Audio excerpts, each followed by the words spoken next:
Hello everyone, myself Asha Rathod. I'm going to present about the topic Carl Jung's theory of archetypes. Uh, these are my personal information. The table of content. We are going to discuss about it. So, what are archetypes? According to Jung, archetypes are inherited potentials that are actualized when they enter consciousness as an image or a manifest in behavior on interaction with the outside world. In literary criticism, the term archetype denotes a narrative designs pattern of action, character types, themes, and image which recur in a wide variety of works of literature as well as in myths, dreams, and even social rituals.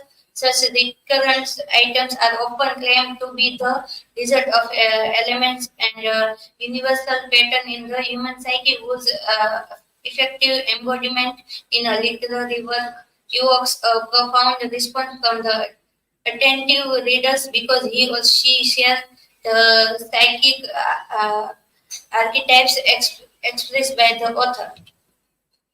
Archetypes in literature. Archetypes literary criticism is a type of analytical theory that interprets a text by focusing on recurring myths and archetypes in the narrative, symbols, images, and character types in literary work as an acknowledged form of literary criticism. It dates back to 1934 when classical scholar Maud Bodkin published archetypal pattern in poetry. Bodkin was the first who applied Jung's theory about the collective unconscious archetype and primordial image to literature, but not surprised purely theorized archetypal criticism in literary terms. For Fries, literary archetypes plays an essential role in refashioning the material universe into alternative verbal universe that is hardly ineligible and viable because it adapted to essential human needs and while Fraser's work deal with mythology and archetypes in material terms, the work of Carl Gustav Jung, the Swiss-born founder of analytic psychological, is in contrast immaterial in its focus. Jung's work theorized about myths and archetypes in relation to the unconscious and inaccessible part of the mind. From a Jungian perspective, myths are the culturally elaborated representative of the context of the deepest recess of the human psyche, the world of the stream. Then, origin of Jungian archetypes. Jung believed that archetypes come from the collective unconscious. He suggests that these models are innate, universal, unlearned, and hereditary. Archetypes organize how we experience certain things. All the most powerful ideas in history go back to archetypes. Jung explained in his book the structure of the psyche. Jung believed that each archetype played a role in personally, but felt that most people were dominated by one specific archetype. According to Jung, the actual way in which an archetype is expressed or realized depend upon a numbers of factors, including an individual's culture, influence, and unique personal experience. Then Jung's measure for archetype. While Jung agreed with Freud that the unconscious played an important role in personality and behavior, he explained on Freud's idea of the personal unconscious to include what Jung called the collective unconscious. Jung believed that the human psyche was composed of the three components. First, ego that reflect in the conscious mind. Second, personal unconscious, which is unique to each of us. It contains suppressed memories then a collective unconscious that reflects shared memory with the whole of humanity. According to Jung, the ego represents the conscious mind, while the personal unconscious content memory, including those that have been suppressed archetypes. The main archetype by Jung, the persona, second the shadow, third one anima or animus, and fourth the self. First, persona. Persona is how we present ourselves to the world. The word persona is derived from a Latin word that literally means mask. The persona represents all of the different social masks that we wear among various groups and situations. It acts to shade the ego from negative images. According to Jung, the persona may appear in dreams, take different forms. The persona archetype allow people to adapt to the world around them and fit in with the society which they live. However, becoming too closely identified with this archetype can lead people to lose sight of their true self.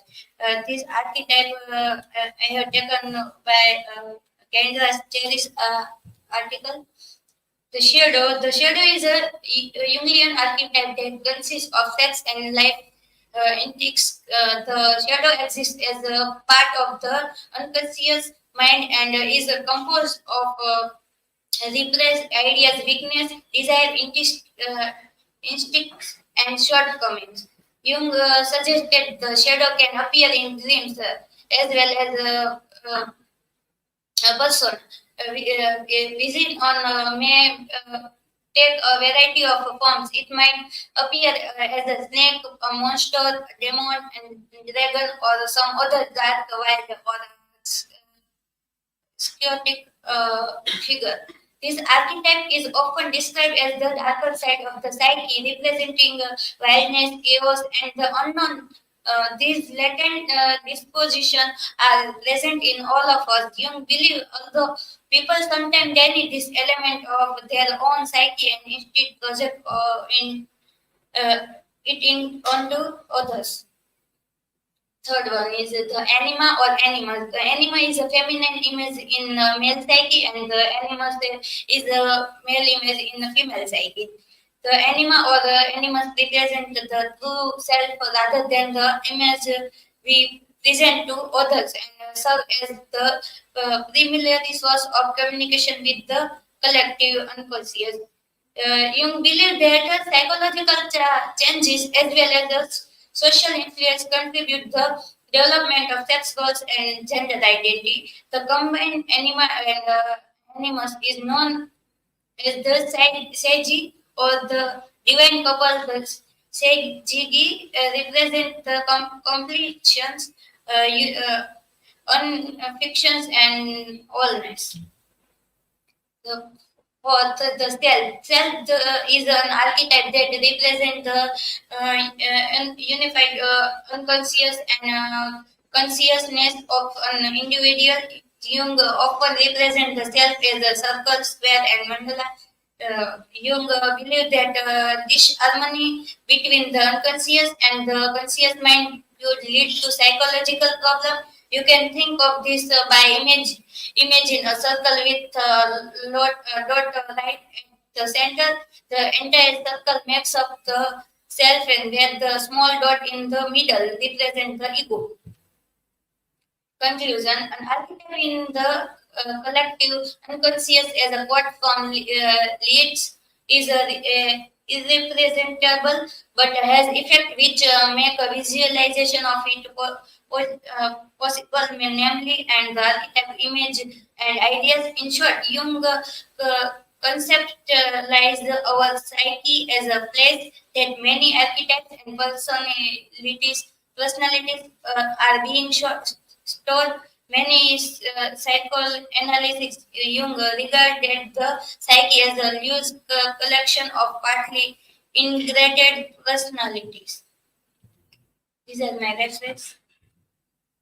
Thank you.